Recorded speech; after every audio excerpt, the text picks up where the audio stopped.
Olá, meninos. Boa noite, bom dia. Tudo bem com vocês? Bom, para a nossa aula de líquidos dessa semana, nós terminamos, concluímos o líquido amniótico, líquido sinovial, líquor, né? E agora a gente vai entrar no chamado líquido pleural, tá? Então, o tema da aula de hoje, o foco da aula de hoje é líquido pleural. Eu resolvi trazer esse artigo, né, para discutirmos em cima dele, porque é um artigo muito interessante. Ele é um artigo até feito na Universidade Federal do Paraná, e é um artigo até não tão assim recente, né, de 2008, mas que traz muita coisa interessante aqui pra gente. Tá? Eu já li ele anteriormente e agora eu vou passar os tópicos principais aqui, tá bom? Pra gente entender. Então, quando a gente fala em líquido pleural, a gente lembra de pleura. Então, o que é a pleura? A pleura é formada por duas membranas que são compostas por uma única camada de células mesoteliais, que pode variar de uma forma plana, ovoide, acolunar ou cuboidal. Essa pleura, né, quando a gente fala, né, são os pulmões, né, essa cavidade, né, pleural. Esse espaço que fica nessa cavidade, que é o chamado espaço pleural, contém um líquido, né, que é um ultrafiltrado do plasma, como todos os líquidos que a gente está vendo até então, e esse líquido é chamado líquido pleural, né? Esse líquido entra pela circulação sistêmica e é removido pelos vasos linfáticos da pleura parietal. Qual que é o volume desse fluido? Olha só, o volume desse fluido é pequeno, em torno de 1 a 20 ml, e apresenta baixa concentração de proteínas e de células. Então, temos pouca quantidade de líquido pleural, né? A gente fala de pleura, a gente lembra dos pulmões, né? Essa camada, então, né? Que é a pleura, né? Tá? Então, a pleura é uma camada, né? E aí a gente tem a pleura parietal e a visceral. E nesse espaço, né, pleural, nós temos esse líquido, então, que é chamado líquido pleural, que tem cerca de 20 ml e pouca quantidade de proteínas e pouca quantidade de células, certo? Quais as proteínas encontradas? Albumina, globulina, né, vamos sublinhá-las aqui, e fibrinogênio. E os tipos celulares mais encontrados são monócitos, linfócitos e as chamadas células mesoteliais. Essas são as principais que a gente encontra, tá? Assim como o líquido cefalorraquidiano, o líquido pleural ele também é renovado continuamente, tá? Então, esses 20 ml é o que a gente tem, né? Mas vamos lembrar que durante o dia, né, a todo instante, ele está sendo produzido e eliminado continuamente, certo? Bom, aqui fala nesse tópico aqui interessante que ele comenta das alterações. Então, as alterações desse balanço homeostático provocam um derrame pleural, ou seja, um aumento do volume desse líquido na cavidade e como resultado de um aumento na produção que excede a reabsorção, ou seja, produz demais, produz líquido em excesso, né? E não reabsorve tanto, ou seja, né, tá produzindo e nada tá sendo também expelido e nem reabsorvido. E aí ocasiona o quadro que a gente chama de derrame pleural, tá? Então, que é a famosa água nos pulmões, água no pulmão. Então, esse é o chamado derrame pleural. Então, quando o médico está desconfiado de um derrame pleural, ele pode pedir a coleta do líquido pleural, né?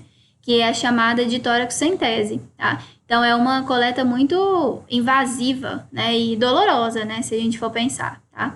Então, inflamações e outras alterações na homeostasia da pleura podem ser iniciadas pela entrada de células estranhas, proteínas, micro-organismos, sangue ou ar, ou com destruição do mesotélio, né? Então, tudo isso daqui pode ocasionar essa alteração na homeostasia, ou seja, essa alteração no equilíbrio da pleura, e esse líquido aqui, ele pode estar, na maioria das vezes, aumentado, certo?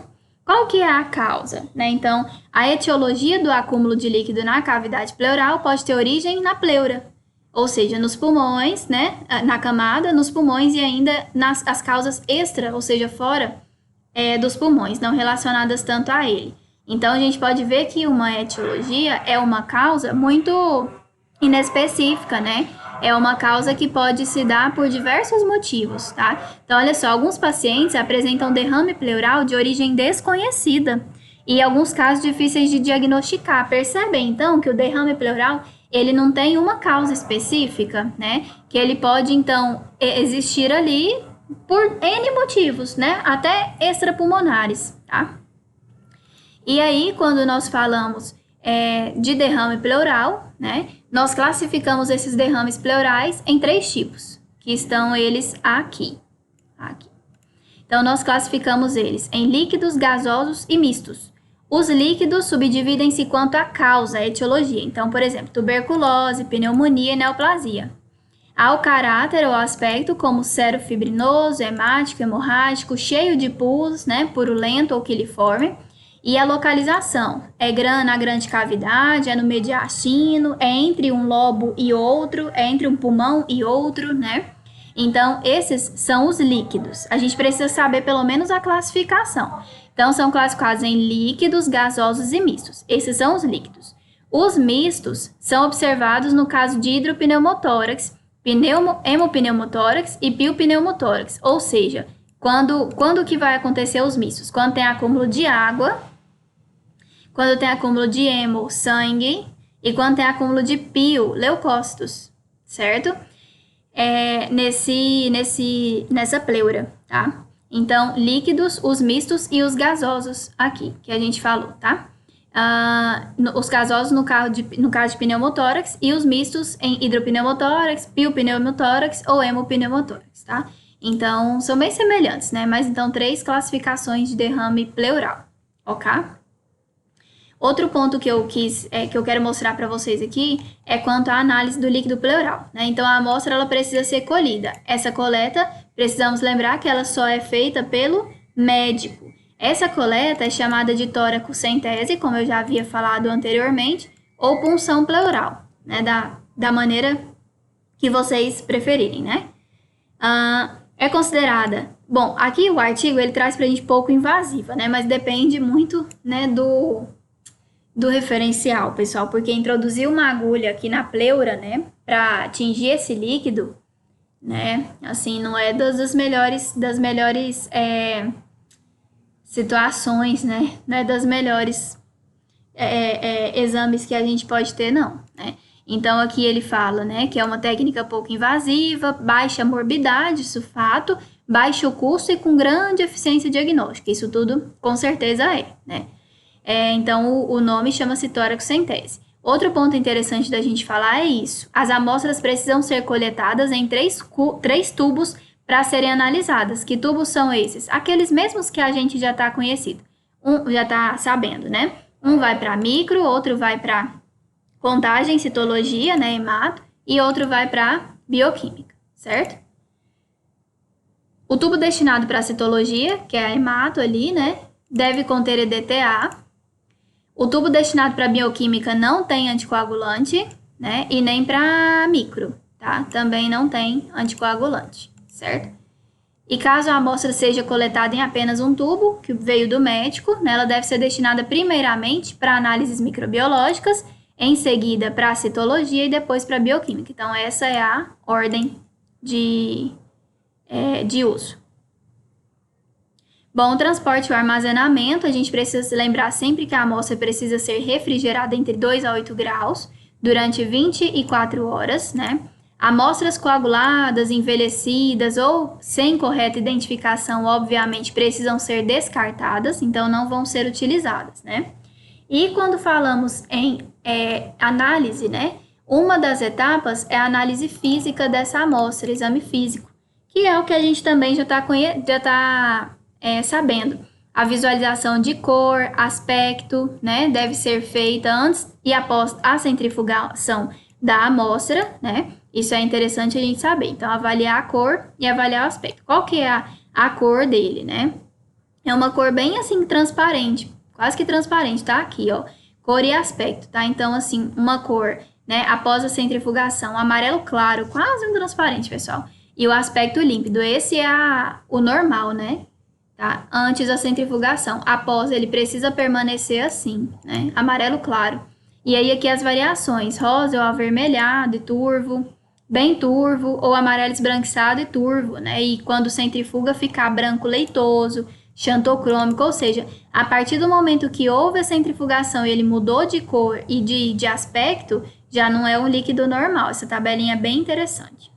Outra etapa que é feita é a contagem global de células, como a gente falou, né? Então, a gente tem que fazer a diferenciação entre transsudato e exsudato, não é isso? A gente lembrar de que o exsudato, perdão, é tudo aquilo que é o pior, tá? Então, vão ser contados eritrócitos, células nucleadas como leucócitos e células mesoteliais. E essa contagem, olha só, é realizada comumente na câmara de Neubauer, tá? É isso que a gente precisa entender aqui dessa parte, né? Além disso, aqui a contagem, olha só, dos quadrantes, né? Só um procedimento mesmo. Se contar os 25 quadrantes maiores, multiplica por 10. Se conta 5, multiplica por 50. Se conta 1, multiplica por 250, né? Bem semelhante à urina. Não é isso que a gente conhece, né? Que conta um quadrante e multiplica por 250, certo? Aqui, as contagens, né? Conforme o volume de amostra, tá? Aqui, podemos fazer também uma contagem diferencial de leucócitos, tá? Para contar só leucócito, né? Essa contagem de leucócito, olha só, pode ser feita em câmara de Suta, que uma vez eu já mostrei para vocês essa câmara, mas se quiserem posso mostrar novamente. Ou em citocentrífuga, né? Então, olha só, utilizando o sedimento obtido da centrifugação ressuspenso em salina. Então, pode ser feita em câmara de Suta para contar somente leucócito, contagem diferencial. Nem sempre é feita essa contagem diferencial, não, mas sabemos que ela pode ser feita. Outra coisa que eu grifei aqui para vocês, né, é geralmente as objetivas a serem analisadas, tá? Em objetivas de 10 e 40, a gente não vai observar isso aqui em objetiva de imersão, geralmente não. Só vai ser feita, olha aqui, ó, a observação em aumento de 1000 vezes, na verdade, que é o que ele traz aqui, né? É utilizada para examinar as bactérias, estrutura das células e outras estruturas pequenas, tá? Então, assim, para contar leucócito, né, hemácia aqui nesse líquido pleural, não tem necessidade de ser utilizada essa objetiva tão alta, não. E aqui a diferenciação entre um exsudato e um transsudato, que ele traz aqui embaixo. Então, é só a gente lembrar que tudo do exsudato é o pior. Então, o exsudato tem mais leucócito, olha aqui, mais de 1000. Aqui, menos de 1000. Tem mais proteínas no exsudato, aqui menor que meio, aqui maior que meio, né? Então, lembra do né? Do exsudato, que é algo ruim, né? Então, tudo aqui no exsudato caracteriza todos esses valores aqui, caracteriza uma amostra ruim, tá? Uma amostra que é classificada como exsudato, tá? Essa diferenciação, ela geralmente é feita também, certo? Então, assim, esses eram os pontos que eu queria trazer para vocês como os principais dentro desse líquido pleural. Vou mostrar depois uma imagem para vocês desse líquido pleural, mas ele é transparente, não tem muito segredo dele não, tá? Aí aqui até um outro ponto também que eu achei interessante foi isso aqui, ó. Alguns autores concluíram que a contagem diferencial de leucócitos no líquido pleural é útil, né?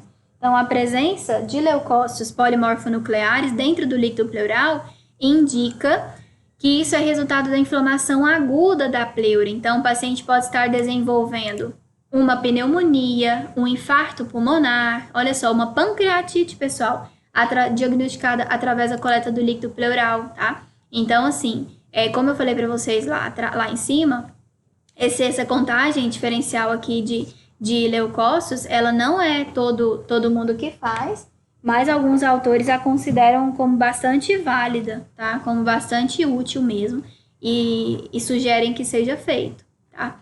Essa era um pouquinho do que eu queria mostrar para vocês de líquido pleural, tá bom? Eu trouxe, mais uma vez eu volto a repetir, eu quis trazer esse artigo para vocês, porque eu acho que ele traz praticamente tudo assim o que a gente precisa saber, né, do líquido pleural, e é algo confiável que eu estou mostrando aqui para vocês, né? Foi uma pesquisa feita, olha só, no Hospital das Clínicas da Universidade Federal do Paraná, e por isso que eu trouxe diretamente do artigo para mostrar para vocês, tá? A fonte. Então é isso, espero que vocês tenham entendido um pouquinho sobre o líquido pleural, e qualquer dúvida a gente pode retirar juntos, tá? Muito obrigada, pessoal, e até a próxima.